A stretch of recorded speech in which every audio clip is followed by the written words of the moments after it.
He still had his fist in her hair when the door opened. He didn't turn around, didn't notice the man in black watching in silence until a calm voice asked, "Is this how you touch my sister?" And in that second, his power died. If this story pulled you in, go ahead and subscribe so you never miss what's ahead. I've got another unforgettable story coming tomorrow, and while you're here, drop a comment and tell me where you're watching from. I love seeing people tuned in from all over the world. Okay, let's get back into it. 3 walls had already been punched through the apartment when Matteo Lambert, one of Southern Europe's most feared Mafia bosses, stepped through the door to find his sister's hair wrapped around her boyfriend's fist. Broken glass still glittered on the hardwood where the mirror had shattered. Someone was crying Juliet, her face contorted in pain and humiliation, hands clutching uselessly at her head, as if she could protect herself from what was already happening. The man restraining her stood frozen mid-justification, completely unaware of what was walking toward him through his own living room. Coffee Jones, 6'2", broad-shouldered, wearing a brown jacket over a burgundy hoodie, tightened his grip on the woman who'd spent 6 years hiding the most dangerous truth about herself. His other hand hovered near her face. Not striking yet, but the threat hung in the air like a blade waiting to fall. The apartment felt smaller than it was. Beige walls, cream-colored furniture. Natural light streaming through sheer curtains that made everything look soft and safe, and utterly ordinary. It wasn't. Juliet's breath came in sharp, fractured gasps. Her blue denim jacket was twisted awkwardly around her torso from struggling. Strands of dark hair stuck to her tear-streaked face. She'd stopped trying to pull away, stopped trying to reason with him. Now she just endured, eyes squeezed shut, waiting for it to be over. Coffee's voice cut through the room like broken glass. "You think I'm stupid? You think I don't see what you're doing?" His grip tightened. Juliet whimpered a sound so small it barely registered as human. "Answer me." She couldn't. Her throat had closed around the words, and that's when the door opened. Not violently, not dramatically, just opened. The man who stepped inside wore all black tailored slacks, a dark button-down shirt left open at the collar, a long black coat that moved like water when he walked. His hair was dark and precisely cut. His face was angular, unreadable, the kind of face that revealed nothing until it was too late. He didn't announce himself, didn't shout, didn't rush forward. He simply stood there, hand still on the doorknob, and took in the entire scene with the calm, clinical assessment of someone who'd walked into far worse and survived it. Coffee's head snapped toward the intruder. His expression shifted from rage to confusion to defensive aggression in the span of a heartbeat. "Who the hell are you? Get out of my... Is this how you touch my sister?" The question landed like a stone dropped into still water. Matteo's voice was quiet, almost conversational. But there was something underneath it, something cold and absolute, that made the temperature in the room drop 10 degrees. Coffee blinked. "What? My sister?" Matteo's eyes, dark, empty of warmth, slid from Coffee to Juliet and back again. "Is this how you touch her?" For a moment, nobody moved. Juliet's eyes opened, red-rimmed, horrified. She looked at her brother standing in the doorway like he was a ghost she'd spent years trying to outrun. "Matteo," she whispered. The word broke something in the air. Coffee's hand loosened just slightly on her hair. His brain was trying to process too many things at once. This stranger, this name, the way Juliet said it, like recognition, like history, like fear. "I don't know who you think you are," Coffee started, his voice hardening again. "But you need to leave. This is between me and her." Matteo tilted his head. Coffee Emmanuel Jones, born April 14th, 1992, in Accra. Moved to Geneva in 2019. Currently employed at Mercier Logistics as a warehouse supervisor. Address: this apartment. Lease signed 8 months ago. Joint account with Juliet Lambert opened 6 months ago. Withdrawal of €3,200 last Tuesday. Unauthorized. Coffee went very still. "You've been seeing Dr. Osei for anger management." Matteo continued, his tone unchanged. "Missed your last 4 appointments. Filed a police report in 2021 for assault. Charges dropped when the witness recanted. Should I continue?" The color drained from Coffee's face. Juliet felt his hand go slack in her hair. She pulled away carefully, stumbling back toward the couch, one hand braced against the armrest to keep herself upright. Her legs were shaking. Her whole body was shaking. Matteo's gaze never left Coffee. "Let me be very clear about what's happening right now," Matteo said, stepping fully into the apartment and closing the door behind him with a soft click. "You've just committed an act of violence against someone under my protection. That creates a problem." "I didn't." "She's not," Coffee stammered, his bravado crumbling like wet paper. "Look, man, I don't know what she told you, but she didn't tell me anything." Mateo's voice was surgical. "She never does. That's why I have people who watch, who report, who let me know when patterns change." Coffee's eyes darted to Juliet. She wouldn't look at him. Couldn't. "Juliet," Coffee tried, his voice shifting to something that might have been pleading. Tell him this is just a misunderstanding." She didn't speak. Mateo moved closer.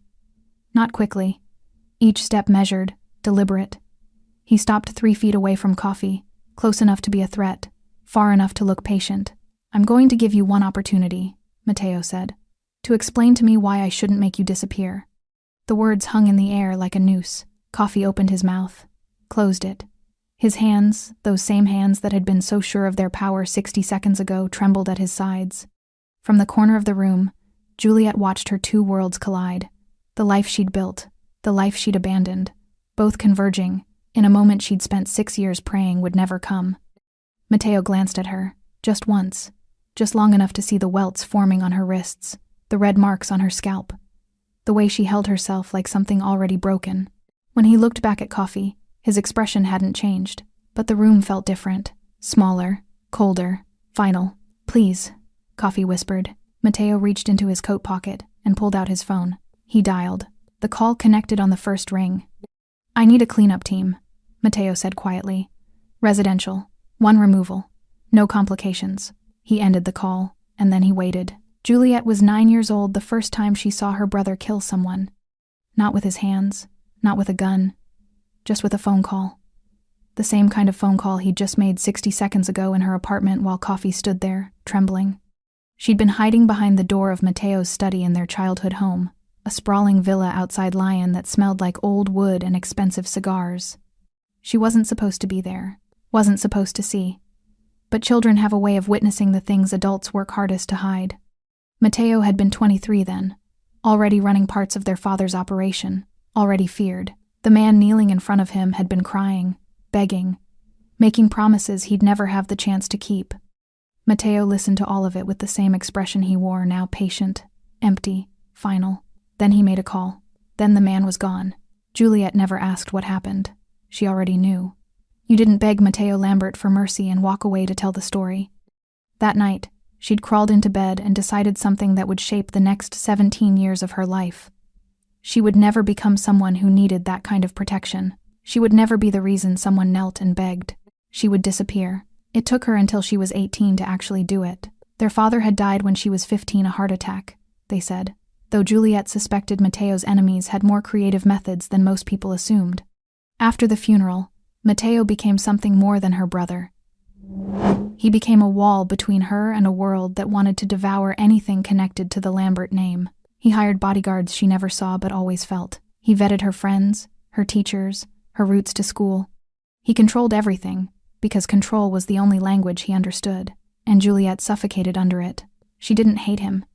That was the terrible part. She loved him. Loved the brother who used to read her bedtime stories before the empire swallowed him whole. Loved the man who still remembered her birthday even when he was negotiating deals that moved millions across borders. But love and freedom were not the same thing. So on a Tuesday morning in March, 3 weeks after her 18th birthday, Juliet Lambert walked out of the villa with a single backpack, a fake passport, and 30,000 euros she'd been saving since she was 14. She left no note, no goodbye, just absence. She knew Mateo would look for her, knew he had the resources to find her if he truly wanted to, but she also knew her brother well enough to understand this. If she ran far enough, quietly enough, if she became nobody in a world that only noticed power, he might let her go. Not because he didn't care, because he cared too much. For 6 years, Juliet built a life out of invisibility. She moved through Europe like a ghost. Vienna, Prague, Amsterdam, finally Geneva. She used different names, worked cash jobs, rented apartments through third parties, avoided cameras, avoided questions, avoided anything that might send up a flag in whatever systems Mateo was monitoring. She became a waitress, a bookstore clerk, a dog walker, normal jobs, forgettable jobs.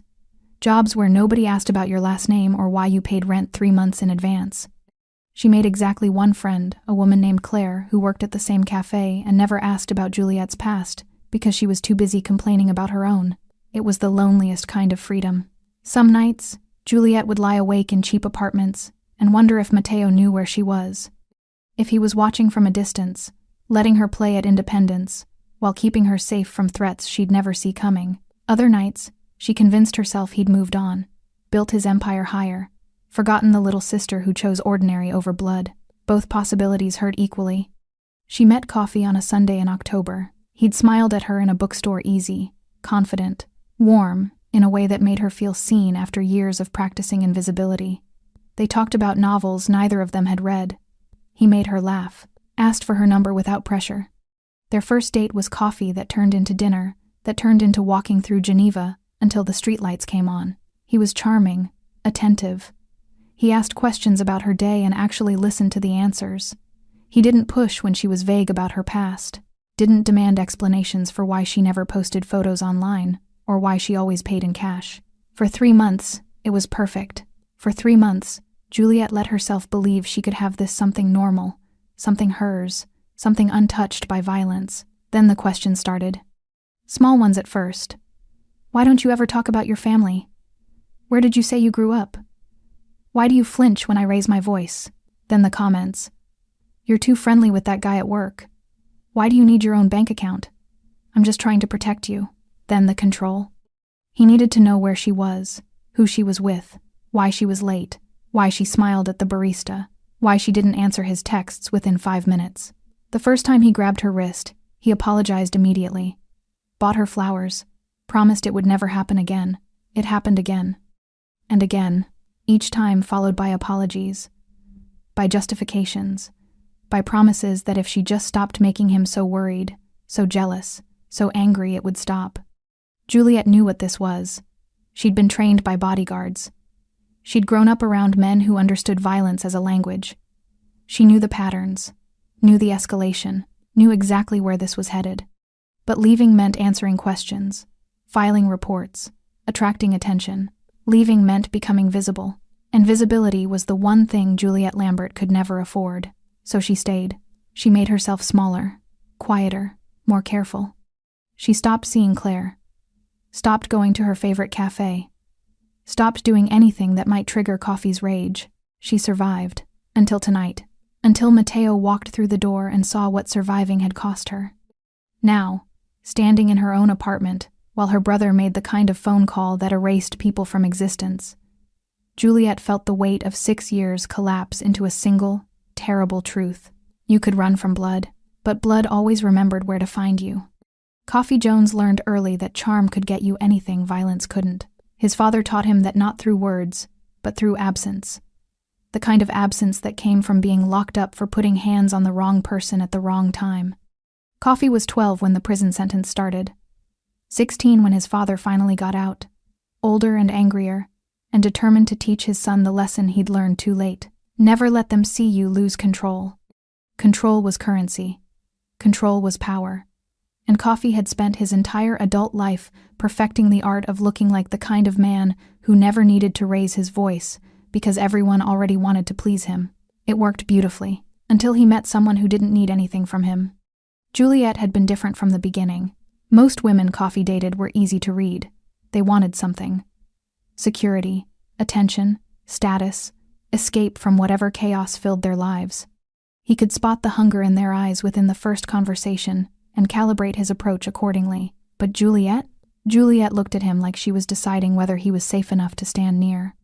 That first day in the bookstore, he'd approached her with his standard opening casual confidence, self-deprecating humor, just enough interest to seem genuine without being desperate.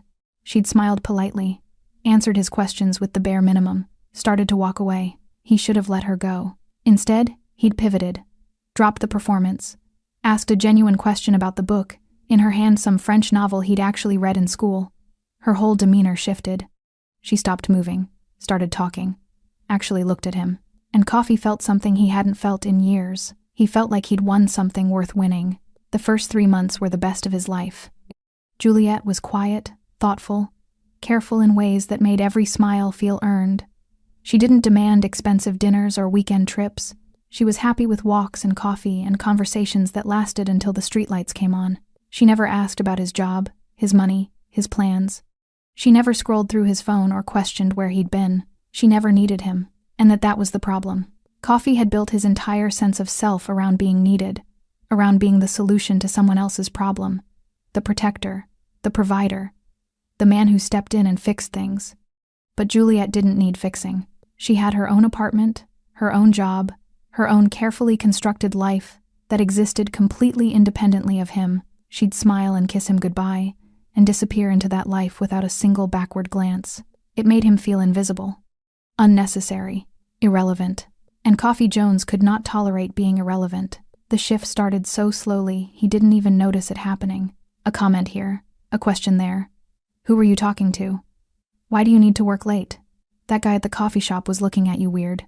Juliet would laugh it off. Tell him he was imagining things. Kiss him and change the subject.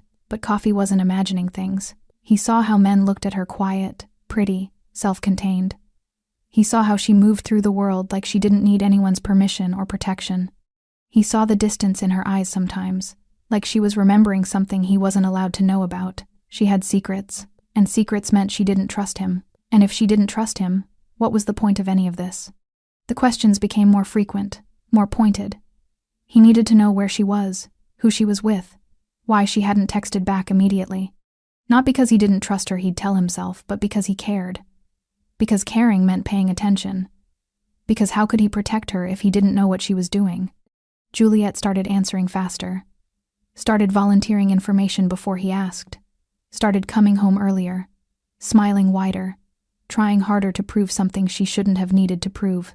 And Coffee felt himself relax. This was better. This was right. This was how relationships were supposed to work. He didn't remember the first time he grabbed her. That was the worst part. Looking back now, standing in this apartment with a stranger on the phone arranging his disappearance, Coffee couldn't pinpoint the exact moment when his hands became weapons instead of comfort. It had been an argument. Something stupid. She'd contradicted him in front of Claire, her only friend, and he'd felt that familiar flash of humiliation rise up his throat like acid. Later, in the apartment, he'd asked why she'd done that, why she'd made him look stupid, why she couldn't just support him. She'd tried to explain, tried to tell him it wasn't like that. He'd grabbed her wrist, not hard, just firm enough to make her stop talking, stop explaining, stop making excuses. I need you to listen to me, he'd said, and she had. She'd gone very quiet and very still and listened. And Coffee had felt something ugly and satisfying bloom in his chest. Power. Not the earned kind. Not the kind that came from being better or smarter or more capable. The kind that came from making someone afraid. After that, it was easier. When she stayed out too long, he could grab her arm and pull her close, and feel her heartbeat spike with fear disguised as apology. When she questioned him, he could raise his voice and watch her flinch and know she'd back down. When she made him feel small, he could make her feel smaller. And every time, he told himself it was her fault. That if she just listened, just respected him, just stopped making him so angry he wouldn't have to do this. He apologized, of course, bought flowers, made promises, held her gently, and whispered that he loved her, and this would never happen again. Until it did. Again. And again. And somewhere in the back of his mind, Coffee knew he was becoming his father.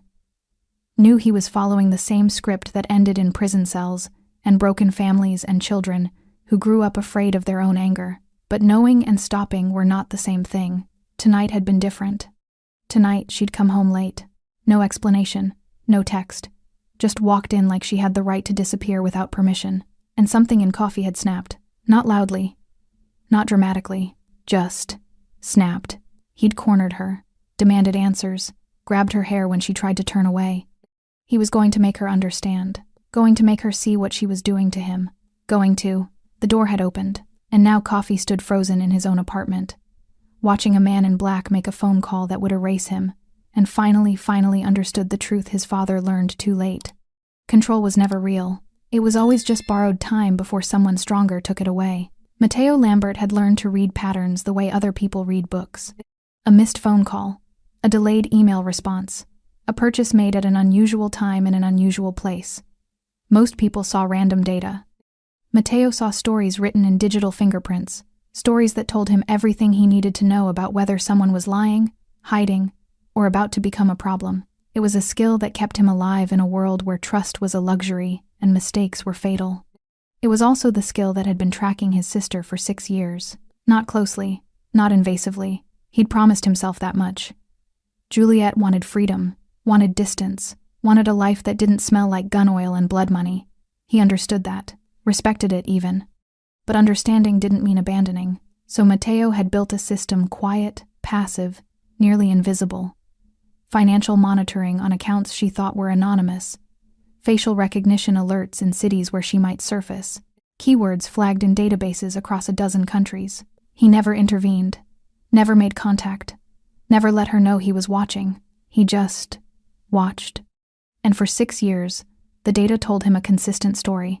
Juliet was surviving, working, moving, staying invisible, staying safe, until 3 months ago. The first anomaly had been small. A joint bank account opened in Geneva. Unusual, but not alarming.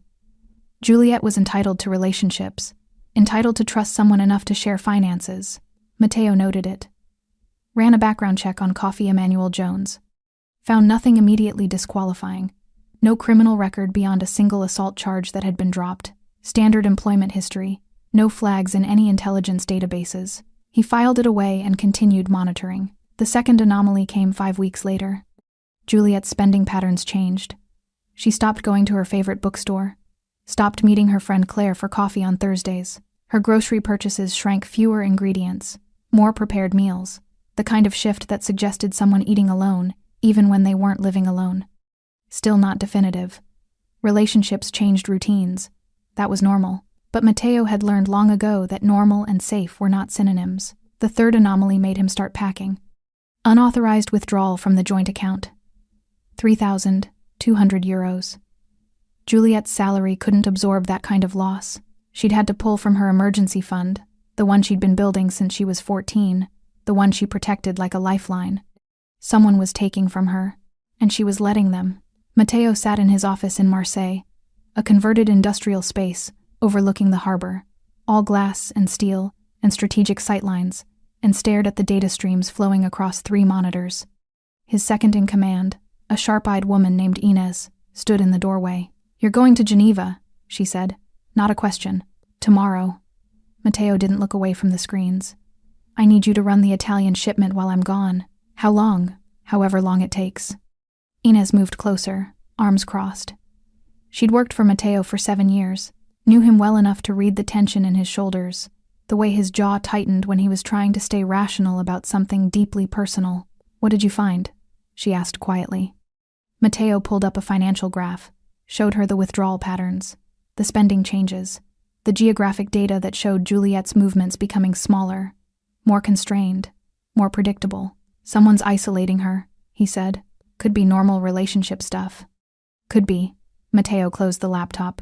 "But Juliet doesn't do normal. She does careful. She does controlled. She doesn't let people close enough to change her patterns this dramatically unless something's wrong." Inez studied him for a long moment. "You haven't seen her in 6 years. I know. She ran from you, from this life. I know. Going there might push her further away." Mateo stood, buttoning his suit jacket with the precise, economical movements of someone who'd learned to control every gesture. "If I'm wrong, she can tell me to leave. If I'm right." He didn't finish the sentence. He didn't need to. Mateo arrived in Geneva on a Wednesday. He didn't go to Juliet's apartment immediately. That would be crossing a line he wasn't ready to cross yet, the line between protective surveillance and active interference. Instead, he watched. He sat in cafes across from her workplace and observed her arriving 15 minutes early, leaving exactly on time, never stopping to talk to coworkers. He followed her to the grocery store and watched her buy enough food for one person, even though she supposedly lived with someone. He noted the way she kept her head down, the way she moved through crowds like she was trying not to be noticed, the way she checked her phone obsessively, responding to messages within seconds like she was afraid of what would happen if she didn't. None of it was proof. All of it was pattern. And Mateo had built an empire on trusting patterns. On the 3rd day, he saw Coffee. The man was waiting outside Juliet's work when her shift ended. Tall, confident posture, dressed casually in a brown jacket and burgundy hoodie. He smiled when Juliet approached, but it didn't reach his eyes. Mateo watched from across the street as they talked. Watched Coffee's hand settle on Juliet's lower back, possessive, controlling. Watched Juliet's shoulders curve inward slightly, making herself smaller. Watched Coffee lean in and say something that made Juliet nod quickly, agreeing to something she clearly didn't want to agree to. It was a 30-second interaction. It told Mateo everything. He'd planned to wait, to gather more information, to approach Juliet carefully, privately, give her space to explain or deny, or tell him to go to hell if that's what she needed. But that night, sitting in a hotel room across the city, Mateo received an alert. Emergency flagged keyword, domestic disturbance, raised voices, neighbors reporting sounds of a struggle. Address, Juliet's apartment. He was in his car before the second alert came through. He was breaking traffic laws before the third. And by the time he reached the building, took the stairs 2 at a time, he heard the muffled sounds of crying and shouting through the door. By the time he pushed that door open and saw his sister on her knees, with another man's hand tangled in her hair, Mateo wasn't thinking about patterns anymore. He wasn't thinking about strategy or consequences or the promise he'd made to let Juliet live her own life. He was thinking about the 9-year-old girl who used to hide behind his office door, the 18-year-old who ran because she loved him too much to watch what he was becoming, the sister he'd failed to protect by giving her exactly what she asked for: distance, freedom, the illusion that she could ever be safe without him. He'd been wrong, and Coffee Jones was about to pay the price for that mistake. The argument started over nothing. That was always how it started. Something small, something that shouldn't matter, something that in a healthy relationship would be a conversation, maybe a minor disagreement, and then forgotten by morning. But Coffee and Juliet hadn't had a healthy relationship in months. She'd been late coming home from work, 23 minutes late. Traffic had been worse than usual, a tram delay, the kind of thing that happened in any city on any Wednesday evening. She'd texted him, explained, apologized even though she had nothing to apologize for. It hadn't been enough. Coffee was waiting by the door when she walked in, arms crossed, face set in that expression she'd learned to recognize, the one that meant he'd been building a case against her in his mind for the past half hour, collecting evidence for crimes she didn't know she'd committed. 23 minutes, he said. No hello, no how was your day, just accusation. I texted you, Juliet said quietly, setting her bag down carefully. Everything had to be careful now. Every movement measured to avoid triggering whatever storm was already forming. The tram was delayed. There was an accident on. You could have called. I was on the tram. I didn't want to disturb the other. You didn't want to talk to me. Kofi moved closer. That's what you mean. You didn't want to hear my voice. You wanted to stay out there, doing whatever you were actually doing, without me checking on you. Juliet's chest tightened. This script was familiar. She knew all the lines, all the beats, all the ways it would escalate no matter what she said. I wasn't doing anything, she said. I was working. Then I came straight home, like always. Like always? Coffee laughed sharp, bitter. You've been different lately. Distant, like you're hiding something. I'm not. Who is he? The question landed like a slap. Juliet stared at him. What? You heard me. Coffee was close enough now that she could smell the coffee on his breath, see the vein pulsing in his temple. Who is he? There's no one, Coffee. There's never been anyone but... Don't lie to me. His voice cracked across the apartment like a whip. I see the way you look at your phone, the way you smile at messages you think I don't notice, the way you turn away when I try to touch you. Because you grab me, Juliet said before she could stop herself. Because you hurt me. The silence that followed was deafening. Coffee's expression shifted through a dozen emotions in 3 seconds. Shock, denial, rage, justification. He settled on indignation. I hurt you? His voice dropped dangerously low. I protect you. I care about you. I try to build a life with you, and this is what I get? Accusations? Disrespect? I didn't mean... You never mean anything. Coffee grabbed her wrist. Not hard enough to bruise. Not yet. Just hard enough to make a point. You just say whatever you think will make me the bad guy. Juliet tried to pull away. His grip tightened. Let go. Not until you tell me the truth. I am telling you the truth. Her voice was shaking now, fear and frustration bleeding together. There's no one else. There's nothing to tell. Please just... Please what? Coffee jerked her closer. Please believe your lies? Please ignore that you're turning into someone I don't even recognize? You're the one who changed. The words burst out before Juliet could swallow them back. You used to be kind. You used to listen. Now you just... His other hand shot out and grabbed her hair. Not gently. Not accidentally. Deliberately. Juliet cried out pain and shock, and the terrible realization that this was worse than before. This was different. This was the moment she'd been dreading since the first time his hand had curled into a fist. This was the line being crossed. Don't you dare blame me for what you made me become, Coffee hissed. His face was inches from hers, twisted with rage that had been building for weeks, months, maybe his entire life. You did this. Your secrets, your distance, your refusal to just be honest with me. Juliet's hands came up instinctively, trying to pry his fingers from her hair, trying to protect herself, trying to breathe through the pain radiating across her scalp. Coffee, please. Please what? Please stop caring? Please stop trying? Please just let you do whatever you want without consequences? He yanked harder. Juliet stumbled, her knees hitting the hardwood floor. The impact sent shockwaves up her legs. Tears spilled hot and fast down her cheeks. This was it. This was the moment her life had been building toward since the day she ran from Mateo. She'd thought she could escape violence by choosing ordinary, thought she could outrun her past by building a future with someone who had nothing to do with the criminal world. She'd been wrong. Violence didn't need a criminal empire to flourish. It grew just fine in ordinary apartments with ordinary men, who learned that power felt good when you had none anywhere else. Answer me!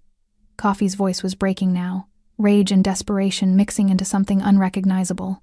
Tell me what you're hiding. Nothing, Juliet sobbed. I'm not hiding anything. But she was. She'd been hiding for 6 years. Hiding her name, her history, her brother, her past. Not because she didn't trust Coffee, though she'd been right not to, but because invisibility was survival. And now that invisibility was shattering. You're lying. Coffee's other hand rose not a fist, but a threat. You've always been lying. Juliet squeezed her eyes shut, waiting for impact, waiting for the final escalation, waiting for the moment when bruises became breaks, and anger became something irreversible. The impact never came. Instead, she heard something else, a door opening. Footsteps, calm, measured, unhurried, and then a voice cold, familiar, impossible, that made her entire world stop. Is this how you touch my sister? Juliet's eyes flew open. And there, standing in the doorway like a ghost made flesh, was Mateo Lambert, her brother, her past, her reckoning. The man she'd spent 6 years running from had just walked into the moment she'd spent 6 months trying to survive. And Coffee, still gripping her hair, still frozen in his rage, had absolutely no idea what was about to happen to him. For exactly 3 seconds, nobody moved. Coffee's hand stayed tangled in Juliet's hair. Her knees remained pressed against the hardwood floor. Mateo stood in the doorway, one hand still on the knob, his expression as calm as someone who just walked into a library instead of an active assault. Then Coffee's brain caught up to the situation. He let go of Juliet not gently, just releasing her like she'd suddenly become irrelevant, and straightened to his full height. 6'2", broad shoulders, the physical advantages he'd been using to intimidate Juliet for months. Against Mateo, they meant nothing. Who the hell are you? Coffee's voice tried for authority but landed somewhere closer to confusion. You can't just walk into your apartment? Mateo closed the door behind him with a soft click that somehow felt louder than a slam. Interesting. The lease says Juliet Lambert. Joint tenancy, yes, but her name is first, so technically I'm walking into my sister's apartment. The word hung in the air. Sister. Coffee's eyes flicked to Juliet, still on the floor, one hand pressed to her scalp where the pain was radiating in hot pulses. She wouldn't look at him, wouldn't look at Mateo either, just stared at the floor like if she stayed still enough, this moment might rewind itself. Your sister, Coffee repeated slowly. His tone suggested he was trying to process whether this was a threat or just an inconvenience. Look, man, I don't know what she told you, but this is between me and her. It's a private matter. Mateo tilted his head slightly. The gesture was almost curious, almost polite. Private, he said. Is that what you call it when you put your hands on a woman half your size and make her beg? I didn't. She wasn't. Coffee's face flushed. You don't understand. She's been lying to me, keeping secrets. I was just trying to get her to be honest. By grabbing her hair. I lost my temper. It happens. Couples fight. It's normal. Normal. Mateo took a step forward. Just one. But something about the movement made the entire room feel smaller. Coffee Emmanuel Jones, born April 14th, 1992, in Accra. You moved to Geneva 3 years ago, after your previous girlfriend filed a restraining order in London. That charge was dropped when she left the country. Should I continue? The color drained from Coffee's face. Juliet looked up. Her brother's voice was conversational, almost pleasant, but she recognized the tone. She'd heard it before. In that study when she was 9 years old. Right before men disappeared. How do you? Coffee started. Your current employer is Mercier Logistics. Matteo continued as if Coffee hadn't spoken. You make €4,200 per month. Your credit score is 680. You have €14,000 in debt spread across 3 cards. You withdrew $3,200 from Juliet's joint account last Tuesday, without her permission. You've missed 4 anger management appointments with Dr. Osei. You have a police record in Ghana domestic disturbance, 2018. Charges dropped when the witness recanted her statement 3 days after someone matching your description was seen outside her workplace. Each fact landed like a physical blow. Coffee's mouth opened and closed. His hands, those same hands that had been so sure of their power minutes ago, trembled at his sides. I know your employment history, Matteo said. Your medical records, your search history, the license plate of the car you borrowed last weekend, the bar you went to Tuesday night when you told Juliet you were working late. I know where your mother lives, where your sister works, where your nephew goes to school. Stop? The word came out as barely a whisper. Matteo stopped walking. He was less than 6 feet away now. Close enough that Coffee could see the absolute absence of emotion in his eyes. I know everything about you, Coffee, Matteo said quietly. Every secret you've ever kept, every lie you've ever told, every corner you've ever cut. I know you better than you know yourself. Do you know why? Coffee couldn't speak, could barely breathe. Because people like you are my business. Matteo continued. Men who think power comes from making others afraid, who mistake control for strength, who put their hands on people who can't fight back and call it love. From the floor, Juliet finally found her voice. Matteo. It came out broken, shaking. A plea wrapped in a name. Please. The effect was immediate. Matteo's gaze shifted to his sister, really looked at her for the first time since entering the apartment. Took in the tear-streaked face, the red welts forming on her scalp, the way she held herself like something already shattered. His expression didn't change, but the air around him did. It went from cold to arctic. When he looked back at Coffee, something fundamental had shifted. You made a mistake tonight, Matteo said. His voice was surgical now. Precise. A very specific mistake. You put your hands on someone under my protection. That creates a problem. I didn't know, Coffee stammered. She never said I didn't know who you were. No, Matteo agreed. You didn't, because Juliet ran from my world 6 years ago. She changed her life, her routines, everything about herself to build something ordinary, something safe, something that had nothing to do with blood and violence. He paused, and somehow, she still ended up on her knees in front of a man who thinks hurting her makes him powerful. The words hit Coffee like a physical force. He took a step back, then another. I'm sorry, he said. The apology came out desperate now. I'm sorry. I lost control. It won't happen again. I swear it won't. You're right, Matteo said. It won't. He pulled out his phone. Coffee watched the movement like a mouse watching a snake. Matteo dialed. The call connected on the first ring. I need a cleanup team, he said calmly. Residential, 1 removal, no complications. Wait, Coffee's voice cracked. Wait, please, I'm sorry. I'll leave. I'll go right now. I'll never contact her again. Please. Matteo ended the call, slipped the phone back into his pocket. When he spoke again, his voice was almost gentle. You should have thought about that before you grabbed her hair. Coffee's legs gave out. He didn't fall, just sagged against the wall, all the fight draining out of him like water from a broken glass. And Juliet, still on the floor, watched her 2 worlds collide with the terrible certainty that nothing would ever be the same again. The cleanup team arrived in exactly 11 minutes. No sirens, no flashing lights, just 2 black SUVs that pulled up to the curb with the understated efficiency of people who'd done this hundreds of times before. Coffee heard the vehicles before he saw them. His head snapped toward the window. eyes wide with the kind of animal panic that came from finally understanding there was no escape. "Please," he whispered again. The word had lost all meaning through repetition. "Please, I'll do anything. I'll disappear. You'll never see me again. I'll leave the country. You'll do exactly what you're told," Mateo said calmly. "Starting now." The apartment door opened. 2 men entered, both wearing dark suits, both moving with the practiced silence of professionals. One was older, maybe 50, with gray threading through his dark hair. The other was younger, built like a boxer, with scars along his knuckles that told their own story. Neither looked at Juliet. Neither needed to be told what to do. The older man nodded once at Mateo. "Sir, take him," Mateo said. Quietly. "No scene. The neighbors have already heard enough tonight." "Understood." Coffee pushed himself off the wall, hands raised like he was being arrested. "Where are you taking me? What are you going to—" "That depends entirely on you," Mateo interrupted. He moved to stand between Coffee and Juliet, not protectively, just conclusively, like he was closing a door on a chapter that was already finished. "You're going to leave this apartment. You're going to leave this city. You're going to disappear so completely that Juliet Lambert becomes a name you can't even remember." "Okay, yes, I can do that." The words tumbled out desperately. "I'll go tonight. Right now. I'll pack and—" "You're not packing anything," the younger man said. His voice was flat, bored almost. "You're leaving with what you're wearing. Everything else stays." Coffee's face went white. "My clothes, my papers, my clothes." "Will be dealt with," Mateo said.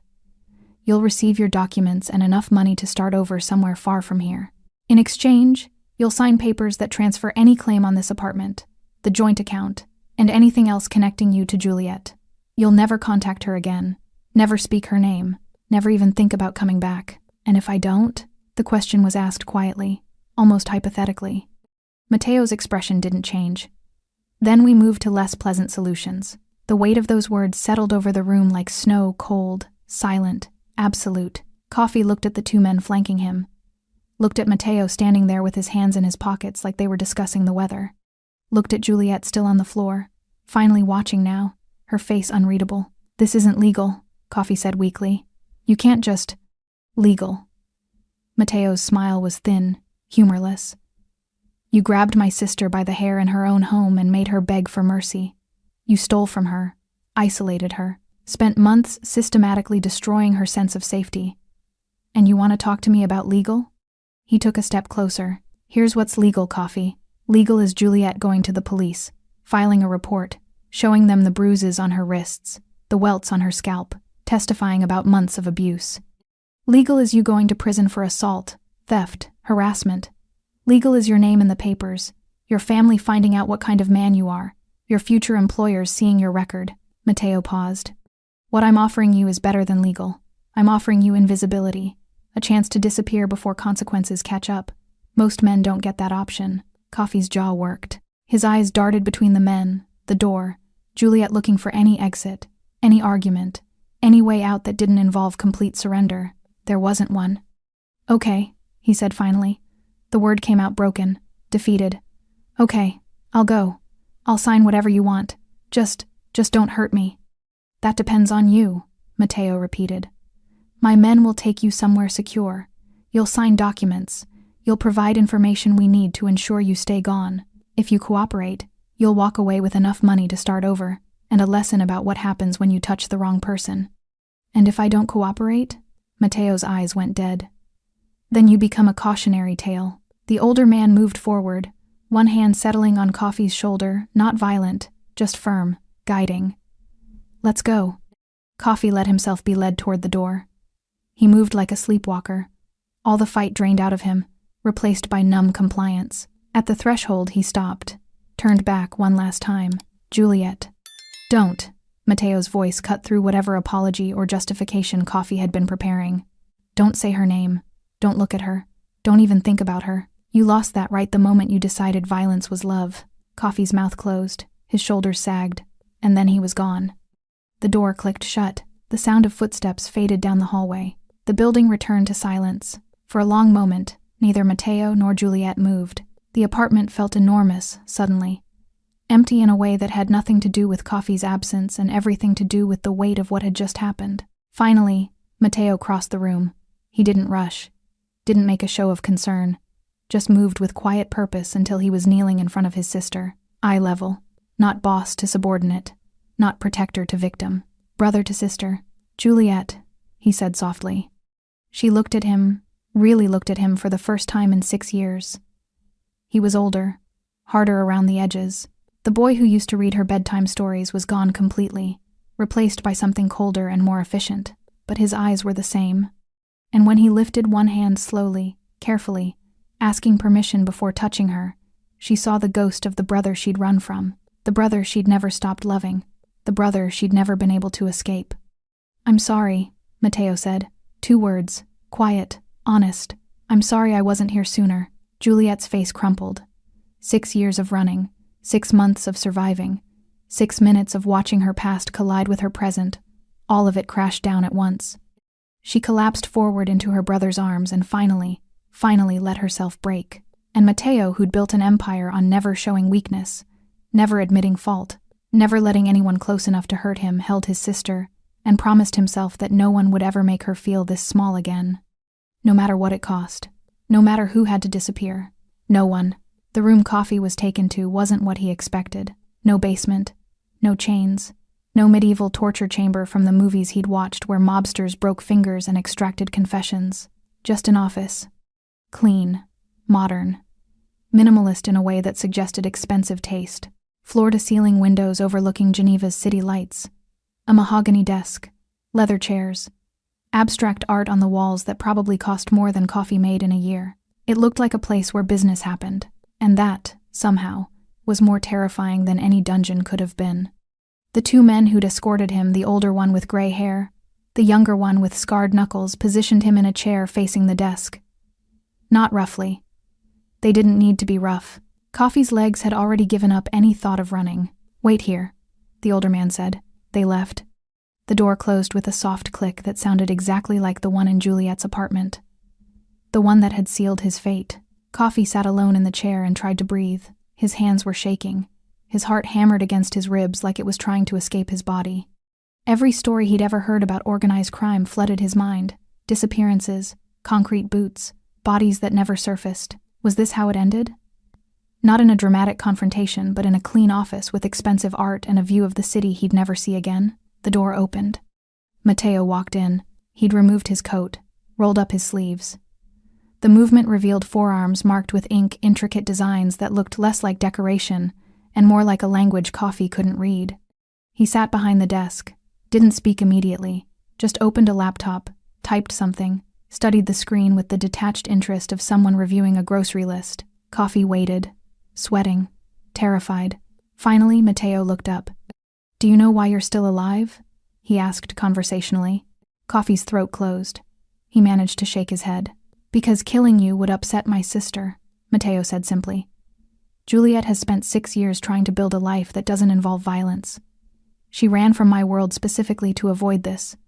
He gestured vaguely at the office, at himself, at the situation, "and I'd prefer not to prove her right about what I am by executing her abusive boyfriend in the first hour of our reunion." He paused.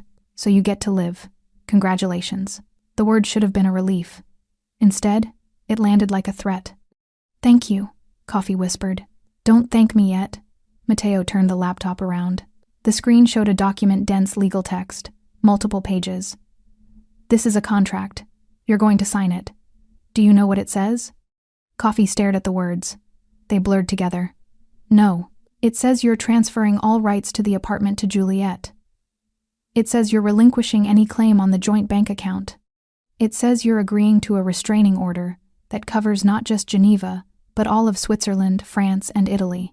It says if you're ever found within 500 meters of my sister, all bets are off." Matteo scrolled down. "It also says you're waiving any right to legal action against me, my associates, or anyone connected to this evening. You're acknowledging that you left of your own free will, that no crime was committed, that you have no complaints and no grounds for police involvement. And if I don't sign?" Matteo smiled. It didn't reach his eyes. "Then we have a different conversation, one that involves the evidence I have of your theft, your assault, your previous restraining order in London that you violated twice before the woman fled the country. One that involves phone calls to your employer, your family, the police.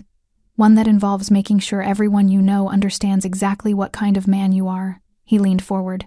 I can destroy you legally, Coffee. Completely. Publicly. Make sure you never work again, never rent an apartment again, never date again without the woman Googling your name and finding pages of documented abuse.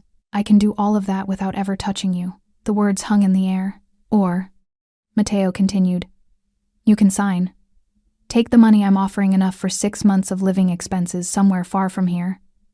Disappear quietly. Start over. Learn from this. Coffee's hands trembled as he reached for the pen sitting on the desk. Where do I sign? 20 minutes later, every page was initialed, every clause agreed to, every bridge burned. Matteo slid an envelope across the desk. 10,000 euros. Cash. Non-negotiable. Don't come back for more. Coffee took it with shaking hands.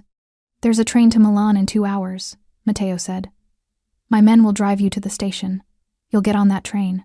You'll never contact Juliet again. You'll never speak her name. You'll never tell this story. Do you understand? Yes. Do you understand what happens if you break this agreement? Coffee nodded. He understood perfectly. Matteo stood, buttoned his sleeves with precise economical movements. You made a choice tonight, Coffee. You chose to put your hands on someone you thought was powerless. Someone you thought had no protection. Someone you thought you could hurt without consequences. He walked around the desk, stopped in front of Coffee's chair. You were wrong about all three. Juliet isn't powerless. She was never unprotected, and there are always consequences. Matteo's voice dropped to something barely above a whisper.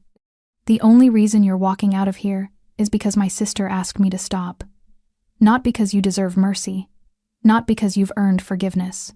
But because she whispered my name and I remembered that she ran from this life to avoid exactly this kind of violence. He straightened. So I'm giving you what she wanted. A clean exit. No blood, no body. Just absence. Coffee stood on shaking legs. The envelope felt heavy in his hands. But if you ever come near her again... Matteo continued. I will forget what she wanted. I will remember only what you did. And the next conversation we have will not end with train tickets and cash. Do you understand? Yes. Say it. I understand. Coffee's voice broke. I'll never contact her. Never come back. I swear. Matteo studied him for a long moment, then nodded once. Good. He pressed a button on his desk. The door opened. The two men reappeared. Take him to Gare Cornavin, Matteo said. Make sure he gets on the Milan train. After that, he's not our problem. The older man nodded. Understood. They flanked Coffee, guided him toward the door. At the threshold, Coffee stopped, turned back. For what it's worth, he said quietly. I did love her. At the beginning. Matteo's expression didn't change. Love doesn't put hands on people, he said. What you felt was ownership. And ownership isn't love, it's just control with better marketing. Coffee had no response to that. He left. The door closed. And Matteo stood alone in his office, looking out at the city lights, thinking about his sister crying in an apartment 40 minutes away, thinking about the 6 years she'd spent running, thinking about the promise he'd made to himself when she was 9 years old and hiding behind his office door. He'd failed her then by letting her see what he was. He'd failed her again by giving her the distance she asked for. He wouldn't fail her a third time. Whatever it took, whatever it cost. No one would hurt Juliet Lambert again. Juliet didn't know how long she cried. Time had stopped meaning anything the moment Matteo walked through the door. Minutes. Hours. It all blurred together into one endless present tense, where the only reality was her brother's arms around her and the slow, careful way he held her, like she might shatter completely if he let go. Eventually, the tears stopped. Not because the pain had ended, just because her body had run out of ways to express it. She pulled back slowly. Matteo let her go immediately, no clinging, no forcing comfort she wasn't ready for. Just gave her space and waited. Juliet looked around the apartment. It looked the same. Same furniture, same curtains, same broken glass scattered across the floor from where Coffee had punched through the mirror last week. But everything felt different. The air felt different. The silence felt different. She felt different. He's gone? Her voice came out rough, raw from crying. Yes. Where? Milan. Then wherever he decides to run after that. Matteo stood, moved to the kitchen, returned with a glass of water, set it on the coffee table within her reach. He signed papers. Transferred the apartment to you. Agreed to a restraining order covering 3 countries. Took money and a train ticket and a very clear understanding of what happens if he comes back. Juliet picked up the water. Her hands shook slightly. You didn't hurt him. It wasn't a question. But Matteo answered anyway. No, because I asked you not to. Yes. She took a sip. The water was cold, clean, exactly what she needed but couldn't have asked for. Thank you, she said quietly. Matteo sat in the chair across from her. Not on the couch, that would have been too close. He was giving her space. Room to breathe. Permission to process. It was such a small thing. It shouldn't have meant as much as it did.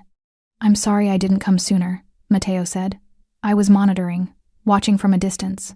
I thought distance was what you wanted. It was. Juliet set the glass down. It is. I don't know. You ran from my world. I ran from violence, she corrected. From blood and guns and men disappearing in the night. I ran from watching you become someone I didn't recognize. Matteo's jaw tightened. And you ended up with violence anyway. Different violence. Violence is violence, Juliet. No. She looked at him directly now. Your violence comes from power. From control. From building empires and protecting territory. Coffee's violence came from weakness. From insecurity. From hating himself so much he needed to make me smaller to feel bigger. She paused. They're not the same thing. Matteo considered that. They both hurt you. Yes. But only one of them I chose to run from. The words landed between them like stones. For a long moment, neither spoke. Then Matteo leaned forward, elbows on his knees, hands clasped. What do you want, Juliet? Not what you think I want to hear. Not what you think you should want. What do you actually want? It was such a simple question. It destroyed her.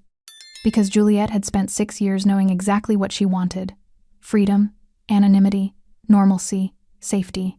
And she'd achieved 3 out of 4. Built a quiet life in a quiet city, with a quiet job and quiet routines. And it hadn't protected her. I don't know, she admitted. I thought I knew. I thought if I just stayed invisible enough, careful enough, small enough, I could avoid this. Avoid you. Avoid everything that comes with the Lambert name. You did avoid me. And look where it got me. Her laugh was bitter. On my knees in my own apartment with a man's hand in my hair while my brother walked in like some kind of avenging angel. I'm not an angel. I know what you are, Matteo. Juliet's voice hardened. I've always known. I grew up watching, learning, understanding exactly what it means to be a Lambert. That's why I ran. And now? Now I'm tired. The confession came out quiet. Defeated. I'm tired of running, tired of hiding, tired of pretending I can build something normal, when normal keeps turning into nightmares anyway. She looked at him. I'm tired of being afraid. Matteo's expression didn't change. But something shifted in his eyes. Some recognition. Some understanding that ran deeper than words. You don't have to be afraid anymore, he said. Because you'll protect me. Yes. By making people disappear, if necessary. Juliet wrapped her arms around herself. That's not freedom, Matteo.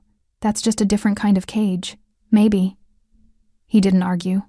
Didn't try to convince her otherwise. But it's a cage where no one hurts you. Where no one dares. Where your name alone is enough to keep you safe. My name, Juliet repeated. Lambert. The name I spent 6 years burying. It was always yours. You just tried to forget. I tried to escape. Did it work? The question hung in the air. Juliet thought about the apartment. The job. The careful routines. The friendship with Claire that she'd abandoned the moment coffee demanded it. The life she'd built that had crumbled the moment someone decided to test its foundations. No, she admitted finally. It didn't work. Matteo nodded. Like he'd known all along what her answer would be. I'm not asking you to come back to my world, he said carefully. I'm not asking you to work for me. Stand beside me at meetings. Become part of the empire. You made your choice 6 years ago, and I respect it. But I'm not letting you face the world alone anymore. His voice was firm. Final. You can keep this apartment, keep your job, keep whatever life you want to build, but you do it with protection, with resources, with the knowledge that anyone who touches you answers to me. That's still control. It's insurance. It's the same thing my father used to say. Matteo flinched, just slightly, just enough for Juliet to notice. Our father, he said quietly, built an empire by making people afraid. I maintain it by making people smart. There's a difference. Is there? Asked Coffee. He's alive, leaving the country with money and a future. Our father would have buried him in a vineyard. Juliet couldn't argue with that. She'd seen what their father was capable of. Seen the bodies, heard the screams, witnessed the casual brutality that came from a man who believed mercy was weakness. Matteo was many things, but he wasn't their father. "What if I say no?" she asked. "What if I tell you to leave, to go back to Marseille and forget you ever found me?" Matteo met her eyes. "Then I leave, and I go back to watching from a distance. And I pray that next time something happens, I see the warning signs faster." "There won't be a next time. You can't promise that. Neither can you." "No," Matteo agreed, "but I can make it significantly less likely." Juliet looked at her brother, at the man who'd read her bedtime stories and built an empire and walked through her door at exactly the right moment to save her from something she couldn't save herself from. She thought about 6 years of running, 6 months of surviving, 6 minutes of watching everything collide. And she made a choice, not the choice she'd made at 18. Not the choice fear demanded, the choice truth required. "Okay," she said quietly. Matteo raised an eyebrow. "Okay? Okay. I'll accept protection, resources, whatever keeps me safe, but I keep my life, my apartment, my independence. I'm not becoming part of your world, I'm just acknowledging it exists. That's all I'm asking." "And Matteo?" "Yes? If you ever lie to me about what you're doing to protect me, if you ever make me complicit in violence I don't want to know about, I'll run again, and next time, you won't find me." He considered that, then nodded once. "Fair. It wasn't a solution. It wasn't healing. But it was a beginning. And sometimes, beginnings were enough." Matteo stayed until sunrise. Not hovering, not interrogating, just present. He cleaned up the broken glass while Juliet sat on the couch, wrapped in a blanket, staring at nothing. He didn't ask if she needed help, didn't wait for permission, just moved through the apartment with quiet efficiency, erasing the physical evidence of what had happened while the emotional evidence continued bleeding. At some point, Juliet dozed. Not sleep, not really. Just exhaustion dragging her under for minutes at a time before some noise or memory jerked her back to consciousness. When she opened her eyes fully, the apartment was clean. The glass gone, the furniture straightened, the broken mirror covered with a sheet, temporarily hidden until it could be properly replaced. Matteo sat in the chair across from her, jacket back on, looking like he hadn't just spent the night cleaning up the wreckage of his sister's life. "What time is it?" Juliet's voice was hoarse. 6:30. Dawn light filtered through the curtains. Soft, gray, the kind of light that made everything look temporary. "You should go," Juliet said. "You have an empire to run. The empire can wait." "Matteo, I'm not leaving until we talk about what happens next." Juliet pulled the blanket tighter. "I thought we already did that. We talked about protection, not about healing." The word landed heavy. Juliet had been avoiding it. Avoiding thinking about what came after survival, what came after Coffee was gone and Matteo was here and she was left with 6 months of trauma and no clear path forward. "I don't know how to heal from this," she admitted. "Neither do I." Matteo's honesty surprised her. "I know how to eliminate threats, how to protect assets, how to make problems disappear. But helping you actually recover from what he did? I have no idea where to start." "Then why are you still here?" "Because you're my sister. And I don't need to know how to fix this to know I'm not leaving you alone in it." Juliet felt tears prick her eyes again. She was so tired of crying, tired of being weak, tired of needing people. "I need help," she whispered. "Professional help. Therapy. Something. I'll arrange it. Not one of your people. Someone independent. Someone who has nothing to do with your world." Matteo nodded. "I know someone. A doctor in Zurich. Works with trauma survivors. Completely civilian. She's helped people before, people who've left violent situations. I'll make the introduction if you want. You know a trauma therapist." "I know lots of people, Juliet. Not all of them are criminals." Despite everything, Juliet almost smiled. "Okay. Yes. Please. Done." The silence that followed wasn't uncomfortable. Just heavy with things they didn't know how to say. Finally, Matteo stood. "I have to go back to Marseille tonight. But I'm leaving 2 people here. Security. They'll be subtle, you won't see them unless you need to. But they'll be close. I don't want bodyguards. They're not negotiable." His tone allowed no argument. "After what happened, I'm not taking chances. Give it a month. If you still hate it, we'll revisit." Juliet wanted to argue, wanted to insist she didn't need babysitters. But the truth was, She was terrified. Terrified Coffee would come back. Terrified someone worse would find her. Terrified that being alone meant being vulnerable. 1 month, she agreed. 1 month. Mateo moved toward the door, stopped, turned back. Juliet? Yeah? What you said earlier. About running from violence, not from me. I remember. I need you to know something. He paused, choosing words carefully. I became what I am because I thought power was protection. I thought if I controlled enough, built enough, made people afraid enough, nothing could hurt the people I loved. His jaw tightened. But I was wrong. Control doesn't protect people. It just gives you the illusion that you can.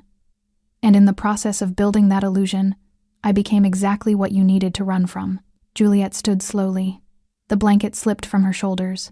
You also became the person who saved me tonight. Because I was watching. Because I never really let you go. I know. Does that make you angry? Juliet thought about it. Really thought about it. 6 years ago, the answer would have been yes. The surveillance, the monitoring, the inability to truly disappear, all of it would have felt like violation.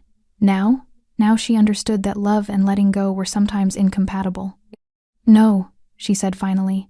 It makes me grateful, and sad, and confused, but not angry. Mateo nodded.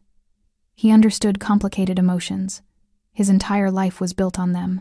I'm going to make you a promise, he said. And I need you to believe me. Okay, no one will ever hurt you again. His voice was quiet. Absolute. Not like this. Not while I'm alive. I don't care who they are, what they want, or what excuses they have. Anyone who puts their hands on you, anyone who makes you afraid, anyone who thinks you're powerless, they'll learn exactly how wrong they are. Juliet's throat tightened. That's a dangerous promise, Mateo. I'm a dangerous man. I know. And you're still my sister. Still the girl who used to hide behind my office door. Still the only person in the world I'd burn everything down to protect. He moved closer. Stopped an arm's length away. I know what I am, Juliet. I know the things I've done, the people I've hurt, the lines I've crossed. But everything, all of it, was about keeping the people I love safe. And I failed you. I let you run because I thought distance would protect you better than proximity. I was wrong. You weren't wrong, Juliet said. I needed to run. I needed to try. I needed to know I could survive without your shadow over everything. And now? Now I know I can survive. But I also know I don't have to survive alone. Mateo smiled. Small. Genuine. No, he agreed. You don't. He pulled a card from his pocket. Set it on the table. My direct number. Not the business line. Not the one that goes through assistants. Just me. You call that number. Anytime, any reason, and I answer. Juliet picked up the card. Plain. White. Just numbers. Thank you. Don't thank me yet. We haven't figured out how to be siblings again after 6 years apart. That's going to be messy. Probably. But we'll figure it out. Yeah. Mateo moved to the door. Put his hand on the knob. Stopped one more time. I love you, Juliet. I don't say it enough. Don't know how to show it without making it about control. But I do. Love you. Juliet's voice cracked. I love you too. And then he was gone. The door closed softly. The apartment fell silent. And Juliet Lambert stood in the morning light, wrapped in a blanket, holding her brother's phone number, and finally let herself believe that maybe, just maybe, she could heal. Not alone, not in hiding, but with the protection she'd spent 6 years running from, and the love she'd never actually lost. Blood remembered blood, and sometimes that was mercy. Thanks for sticking with this story until the very end. You're the reason these stories feel alive. If you're ready for another powerful journey, just tap the next video on your screen. And before you go, leave a quick comment and rate this story from 1 to 10. I'm excited to read your thoughts and connect with you in the comments.